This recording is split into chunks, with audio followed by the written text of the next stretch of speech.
નમસ્તે ખેડૂત મિત્રો, સ્વાગત છે તમારું અમારી યુટ્યુબ ચેનલ સમાચાર ખેતી બજારમાં। તો મિત્રો, આજના વિડીયોની અંદર આપણે જોશું કે ગુજરાતની તમામ માર્કેટયાર્ડની અંદર જીરુના શું ભાવ બોલાઈ રહ્યા છે।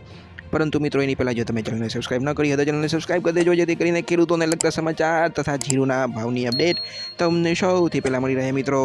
તો ચાલો જોઈએ કે ગુજરાતની તમામ માર્કેટયાર્ડની અંદર આજે જીરુના શું ભાવ બોલાઈ રહ્યા છે।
તો મિત્રો, ચેનલને સબસ્ક્રાઇબ કરવાનું ભૂલતા નહીં। આપણે મળશું આવતા વિડીયોમાં, ત્યાં સુધી જય જવાન જય કિસાન।